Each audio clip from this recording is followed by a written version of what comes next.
Saya akan membahas topik apa yang bisa kita belajar dari kejadian 2 tahun yang lalu, kejadian tsunami, bencana yang sangat luar biasa. Tadi dijelaskan oleh Ibu Kepala BMKG di awal dalam sudut pandang keilmuan kebumian, geoscience perspektif. Dan riset ini merupakan kerjasama kami dengan BIG. Di sini ada Pak Susilo dan juga dengan UGM, yaitu Pak Cecep. Karena tadi saya melihat waktunya sangat pendek, maka saya akan memulai presentasi dengan kesimpulan. Khawatir tidak sempat membacakan kesimpulan, jadi ini kesimpulannya. Jadi Bapak Ibu yang nanti khawatir saya tidak bisa menyelesaikan dalam waktu 15 menit, tetapi ini kesimpulan yang ingin saya sampaikan di akhir. Yang pertama, berdasarkan apa yang kami lakukan dalam 2 tahun terakhir, bahwa kita sangat memerlukan suatu metodologi untuk mendapatkan informasi yang cepat dari distribusi slip pada bidang gempa. Ini menjadi sangat penting karena membantu kita untuk mengestimasi gelombang tsunami dengan lebih baik. Mungkin tidak untuk kasus Palu, tetapi pembelajaran Palu bermanfaat untuk wilayah-wilayah yang lain di Indonesia. Kemudian pembelajaran kedua, bahwa di Palu, setelah kami survei berkali-kali ke wilayah Palu, kami merasakan bahwa selama ini kita telah mengabaikan risiko bencana yang sesungguhnya. Kemudian kesimpulan ketiga, bahwa kita kurang memiliki pengetahuan tentang risiko bencana untuk kasus yang multi hazard. Tadi Pak Rahmat menjelaskan mengenai likuifaksi, Mas Adit menjelaskan mengenai landslide gitu ya. Jadi kita selalu fokus mengenai hazard gempa atau hazard tsunami, tetapi kita tidak pernah kemudian mendalami risiko bencana yang multi hazard, multi ancaman. Nah, ini menjadi PR kita karena bisa jadi di tempat yang berbeda kejadian yang mirip dengan Palu mungkin terjadi. Itu kesimpulan dari pembahasan saya. Saya akan coba masuk ke bagian yang lebih detail. Apabila kita perhatikan bencana Palu, bencana gempa dan tsunami Palu, tadi sudah diberikan introduksi yang sangat baik oleh Mas Adit, bahwa apabila kita asumsikan bahwa energi yang terkumpul, kita sebut dengan slip defisitnya sebanyak 2 meter, dan itu telah terakumulasi dari gempa yang terakhir, yang juga mengakibatkan tsunami tahun 1968, maka sampai kejadian tahun 2018, maka momen yang terkumpul kira-kira ekivalen dengan gempa 7,51. Jadi ini merupakan proses keseimbangan, siklus keseimbangan yang relatif bisa kita definisikan sebagai sebuah perhitungan yang ada di dalam textbook gitu ya. Jadi perhitungannya terlihat simplifikasi, walaupun tadi dijelaskan bahwa detailingnya memang sangat rumit. Apabila kita asumsikan bahwa lebar dari down deep-nya, jadi kedalaman sumber gempa, sampai ke bagian bawah itu 12 kilo, dan panjangnya tadi dijelaskan Mas Adit kira-kira 150 kilo, maka setiap 50 tahun kita memiliki potensi 7,5 tahun, atau apabila periodisasinya lebih cepat, maka potensinya 7,25 momen magnitud setiap 20 tahun. Tetapi kita jangan lupa interaksi dengan sumber gempa yang lain, misalnya kegempaan di utara, Minahasa Trench, atau yang di selatan dengan sesar-sesar aktif yang lain seperti sesar Matano. Dan ada karakteristik yang menarik yang tadi dijelaskan juga oleh Mas Adit, yaitu super shear. Itu yang pertama. Tetapi saya ingin memperlihatkan fakta yang penting secara keilmuan, yaitu bahwa ternyata besarnya slip itu tidak homogen. Jadi itu yang ingin saya angkat sebagai kesimpulan yang pertama, bahwa kita mendapatkan slip di bagian utara itu kira-kira 1-2 meter, tetapi kemudian besarnya di bagian selatan itu bisa 2 kali lipat. Dan ada hal yang lebih menarik lagi, bahwa ada komponen vertikal juga. Nanti saya akan bahas di bagian yang lain. Dan di lapangan pun kami menemukan, ini 2 minggu sudah kejadian, ini foto Pak Mudrik, kami bersama dengan LIPI dibantu dengan Pusgen, kami mendapatkan bukti yang sangat jelas pergerakan sinistral. Jadi pergerakan mengirinya begitu terlihat sangat jelas ya. Bagian ini bergerak ke sebelah kiri dan yang ini bergerak ke arah yang berlawanan. Itu jelas sekali. Dan ini juga di wilayah yang berbeda, buktinya pun sangat jelas. Kemudian dan ini ada bukti yang vertikal. Jadi kami pun kemudian tidak hanya komponen mendatar, ini foto Pak Mudrik, bukti yang vertikal pun kami dapatkan, baik yang naik ataupun bahkan yang turun pun kami pun mendapatkan buktinya. Nah, untuk menganalisis sumber gempa dengan lebih baik, kami mengolah data GPS. Jadi ada beberapa data pengamatan GPS, hanya saja lokasinya berjauhan dari Palu. Ini contohnya di Toli-Toli, itu berjarak 200 km dari Teluk Palu. Tetapi walaupun jaraknya 200 kilo, ini membuktikan kedahsyatan dari gempa ini.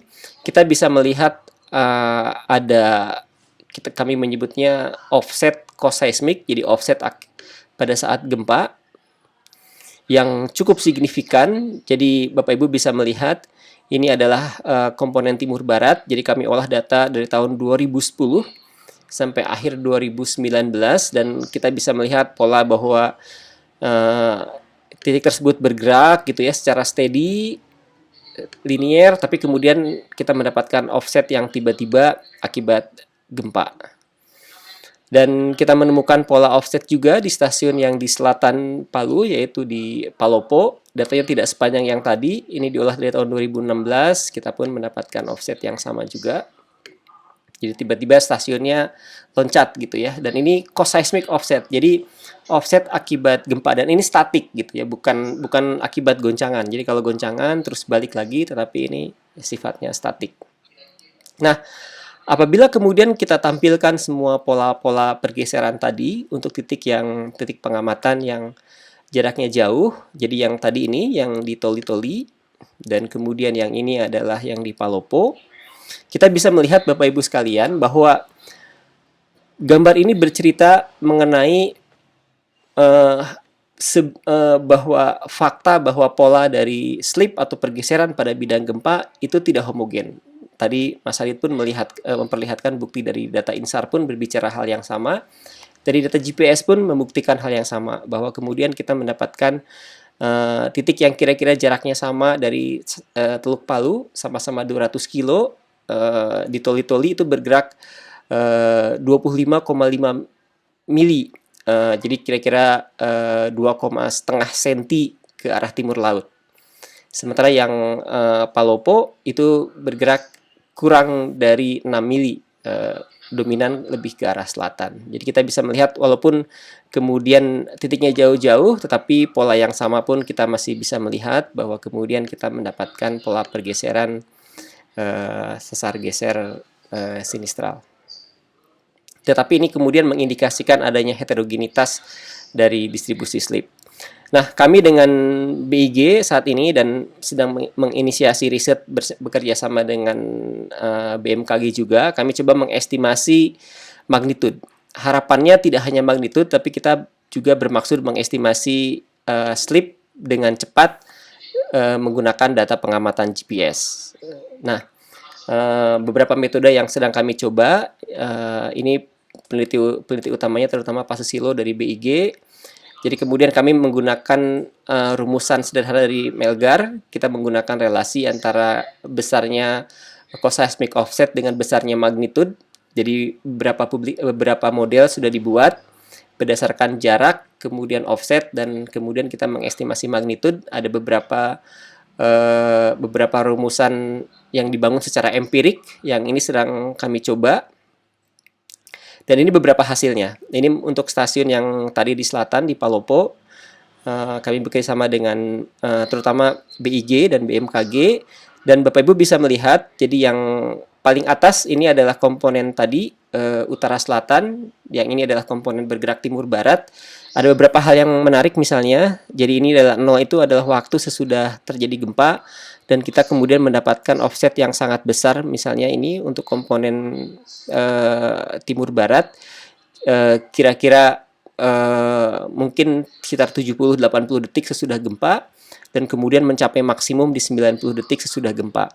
Nah, menggunakan data ini kemudian kami menghitung magnitudenya. Nanti sedang kami kembangkan untuk menghitung slip. Saat ini kami sedang menghitung magnitud dan kemudian kami bisa mendapatkan magnitud di atas 7 kira-kira. Jadi ini adalah evolusi dari magnitudenya Bapak Ibu sekalian, dan kemudian kira-kira di kurang dari 90 detik kami sudah bisa menghitung magnitudenya. Tapi ada informasi yang sangat penting, yaitu kita harus mendapatkan a priori informasi mengenai epicenter dari gempa. Jadi a priori informasi tetap menjadi penting, dan ini sebagai perbandingan, ini estimasi magnitud berdasarkan data dari kegempaan, data seismik. Ini untuk stasiun Malili. Kami juga melakukan perhitungan yang sama, dan kemudian kira-kira polanya sama. Kita mendapatkan nilai maksimum offset di komponen timur barat kira-kira detik ke-70, detik ke-80, dan kemudian kita bisa mengestimasi magnitud lebih besar daripada 7 kira-kira pada detik ke-90.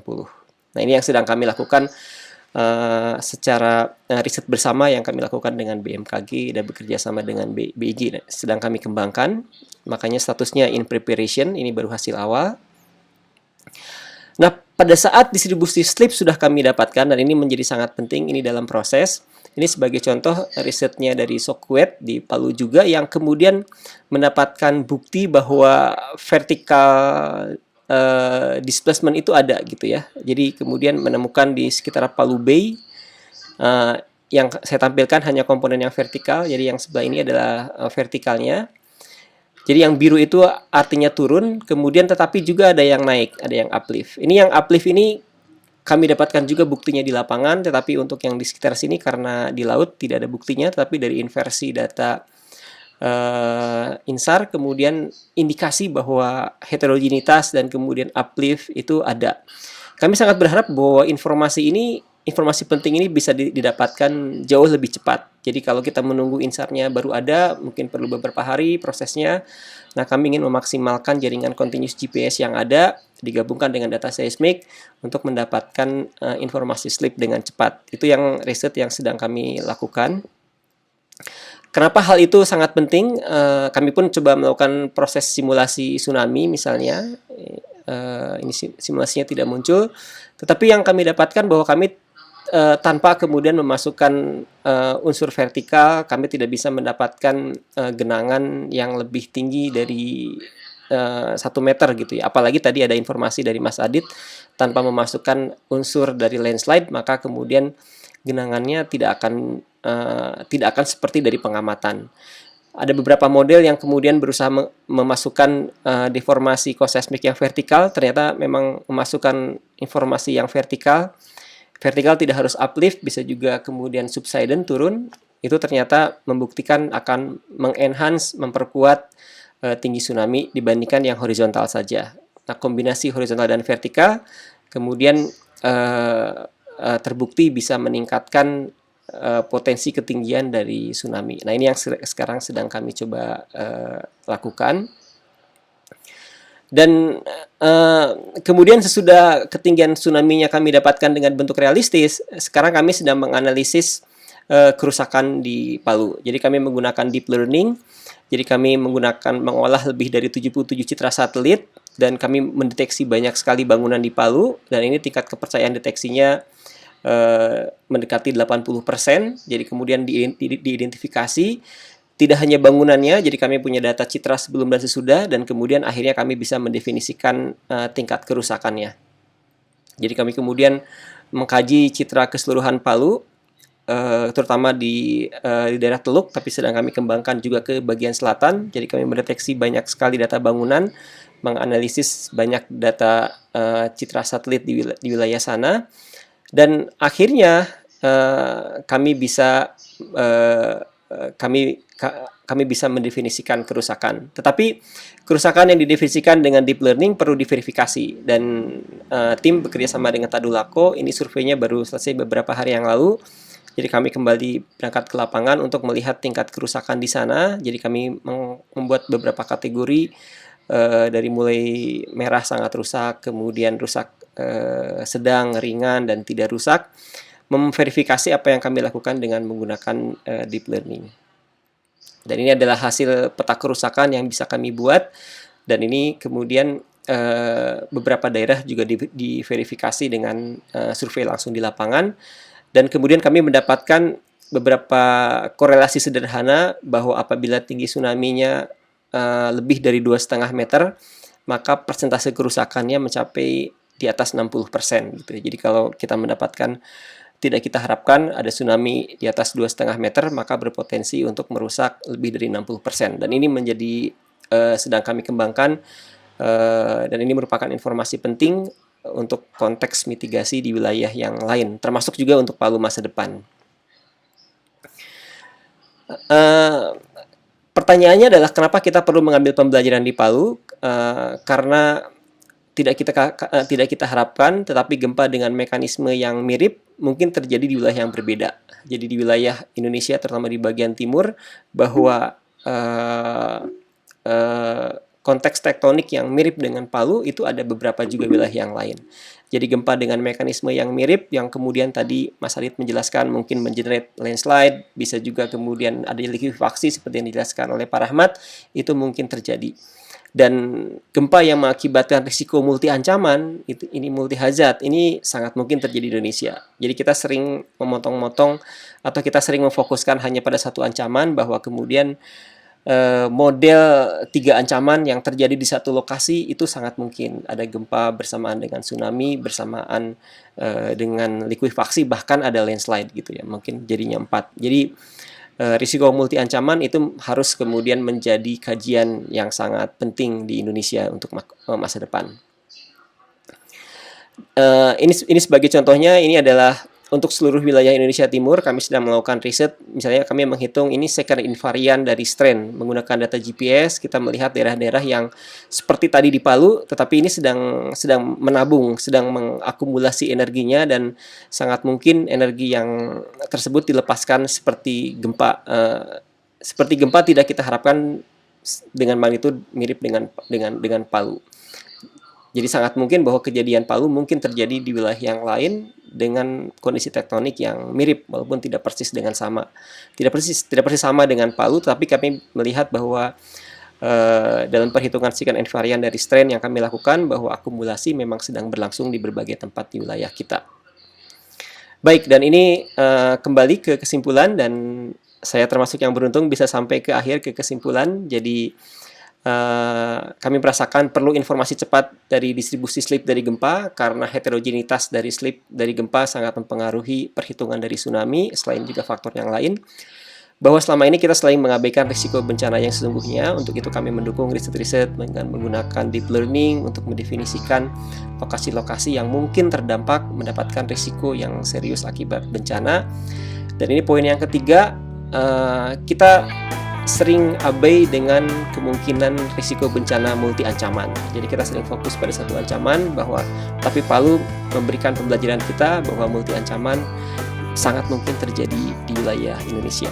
Terima kasih untuk perhatiannya. Assalamualaikum warahmatullahi wabarakatuh.